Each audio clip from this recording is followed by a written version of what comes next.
Hello, this is the MC Gamer, and today we're gonna learn about inputs thoroughly. So let's get started.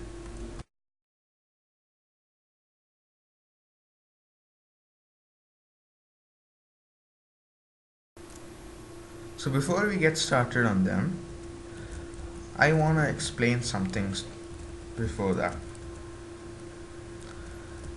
So if you see a repeater and you right click on it, you see the torch moves a little behind. And again it moves behind, again it moves behind, and then comes back. Now, if you look in your F3 menu, you can see it's written the delay is 1. Okay. So, if I right click again, you can see the delay is 2. So, same way. So, I'll keep that in 1, this one 2, 3, and 4.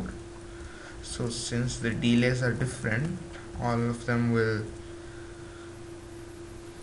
fire at different times. You understand if you see. Yeah, and they're connected to node blocks. So repeaters have delay, Redstone does not have. So basically the delay is 0 over here. So this fires first, then this, then this, then this, then this. That's why you can hear something like this. Yeah, so that's the delay of the repeaters done.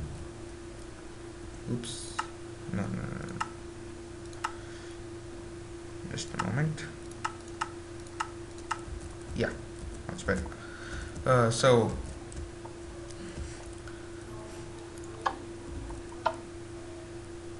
what this is that this repeater gets powered, then this, then this, then this, then this, then all one after the other. That's because they have a delay. They have delays, and since they have delays, means it delays the signal that comes to it. It's like 1 tick delay. This tick is the refresh rate of Redstone in Minecraft, if you understood. So basically what that means is every tick Redstone updates. No, wait. Yeah, something like that. But here you can see this turns on first, and the last this turns on. That's because there's some delay between them. Now if I make that 4 ticks of delay, yeah, that delay thing comes from the F3 thing. On the F3 menu, you can see that delay turns 1, 2, 3, 4, 1, 2, 3, 4, and 4. And now, if I turn this on, you can see it takes much more time.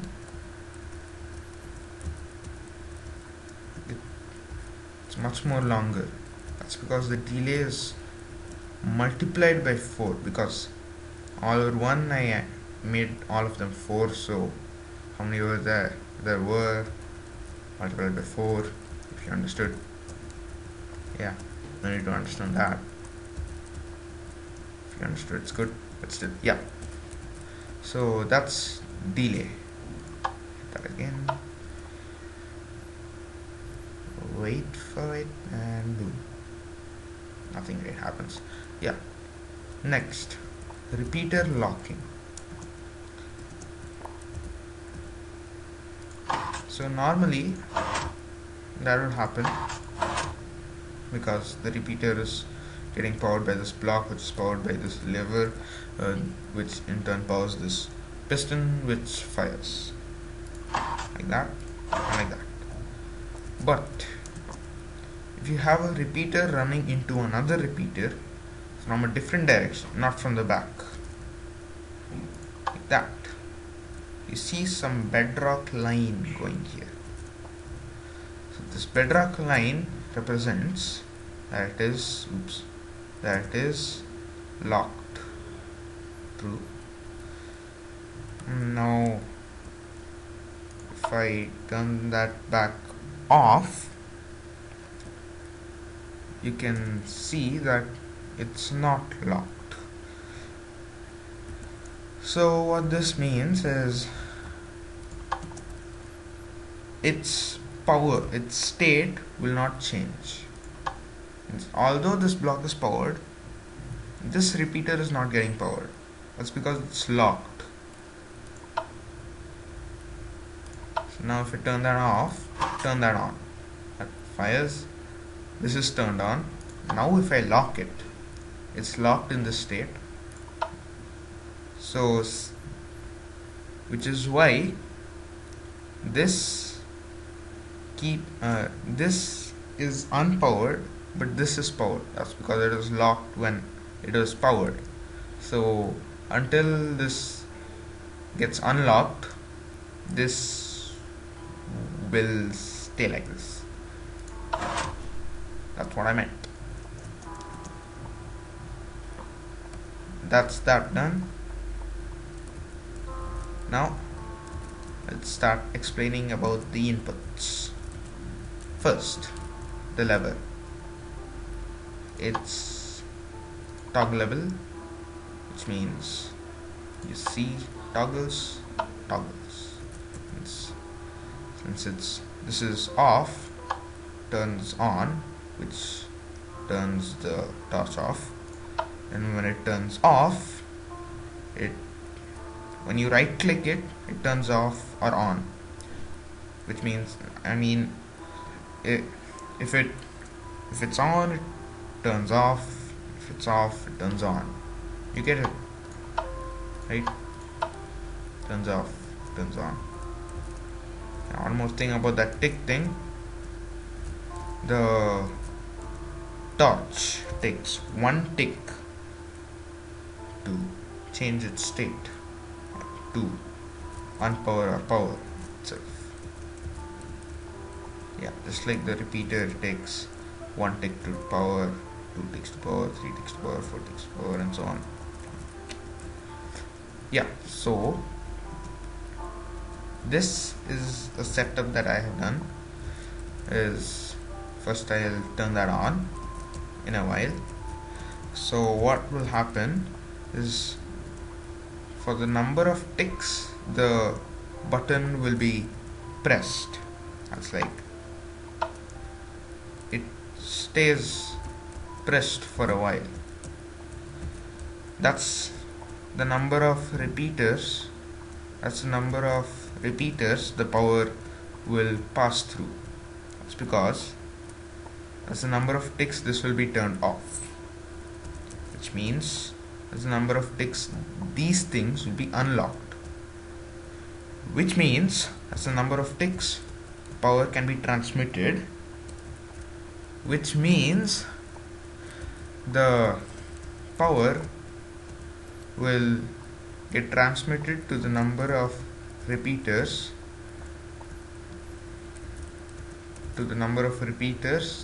that the tick lasts for. Let that sink in. So now that's turned on. So I'm going to show you that the button stays on for 10 ticks.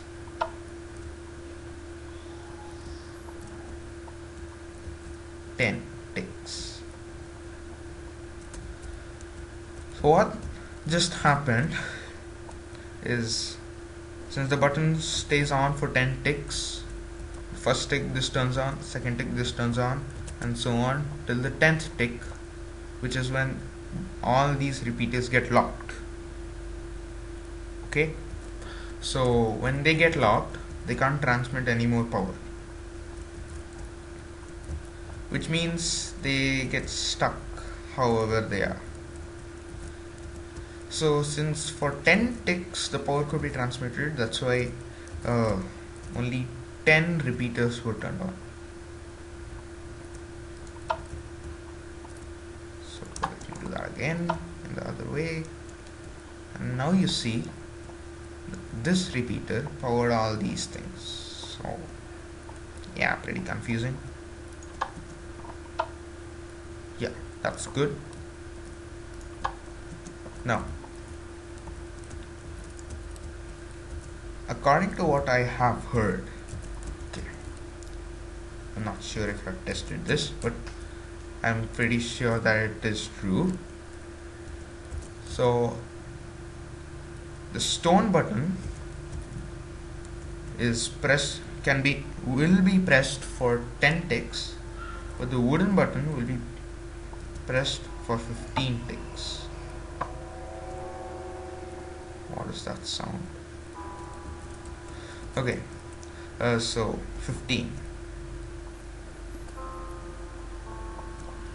So turn that back off.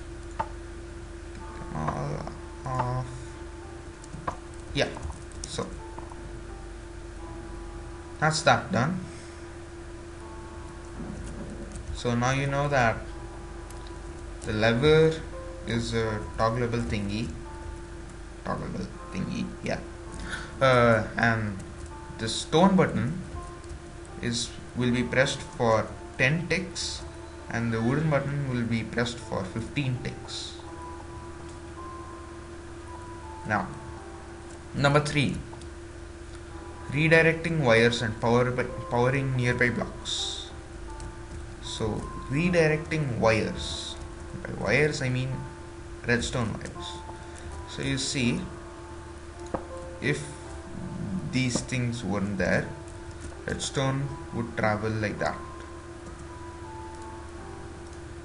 Yeah, redstone would travel in one line. Since the button is there, the redstone gets redirected into the input. I should have gone all these before. Yeah, so that's what happens.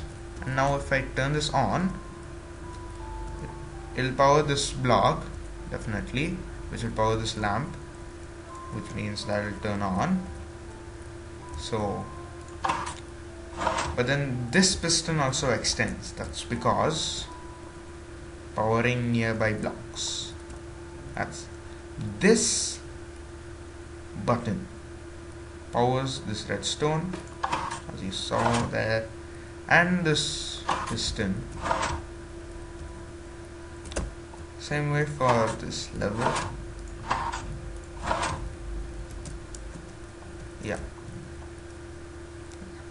Yeah, that's it. Number 4, pressure plates. There are 2 kinds of pressure plates, actually 4. There are 2 kinds of pressure plates that we are looking upon now: stone pressure plate and the wooden pressure plate. So you can step on both of them. They'll power the nearby blocks, and so will they power the blocks underneath them. They also redirect redstone current. But one thing about the wooden pressure plate, it gets powered by items that are dropped, unlike the stone pressure plate. I stepped on it. Number 5, weighted pressure plates. So here you can see there are 2 redstone lines. Now if I get some stuff, doesn't matter what, don't place that. Okay, so I drop this, you can see that turns on. Particles are coming. So okay, I should fly a little more higher. Q. That turns on. Another one. Next one turns on. And then another one. Next one turns on. No one straight for all. Never mind. Okay.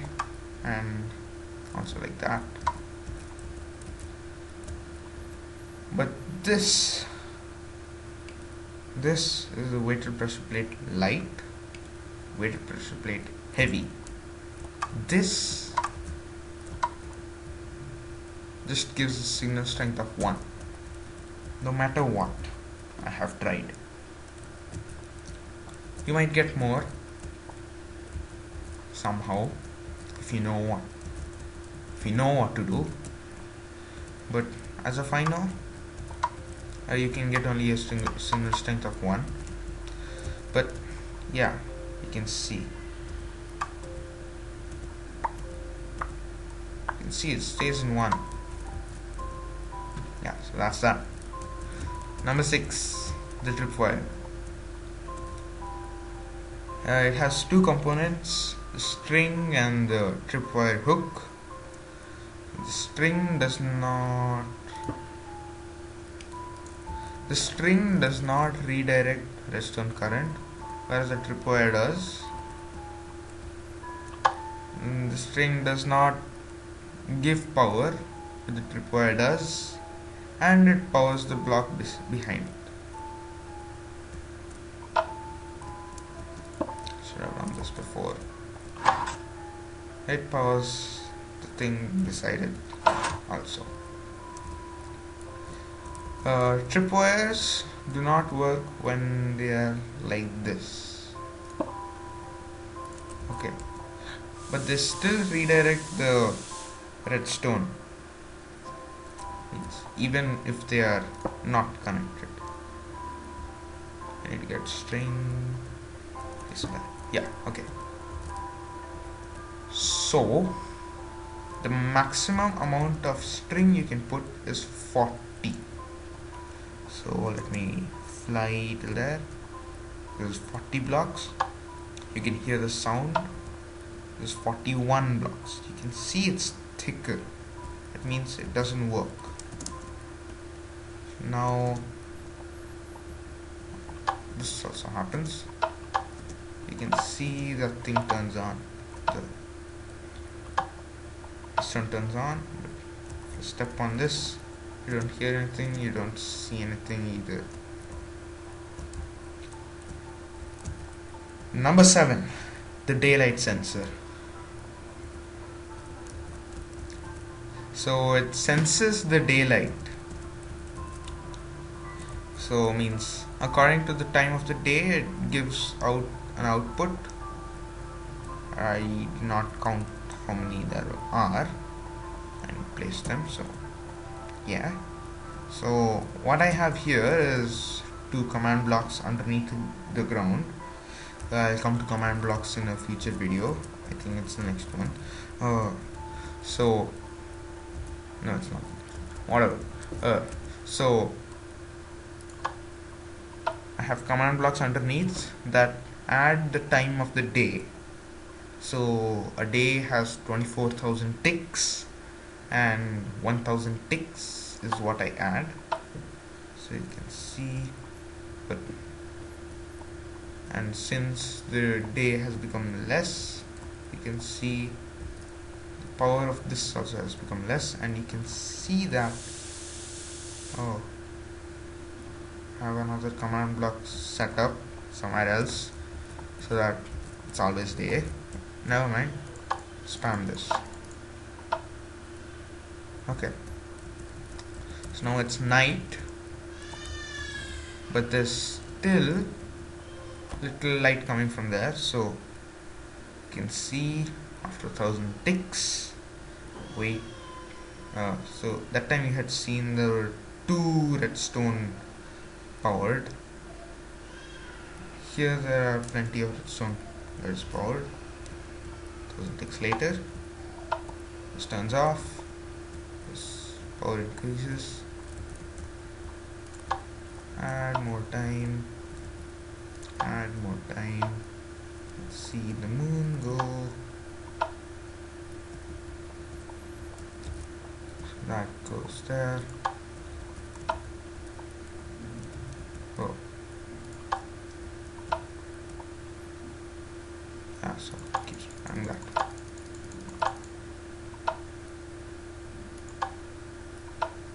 Does that work? No, it doesn't. fine. Had to do that. Okay, that's done.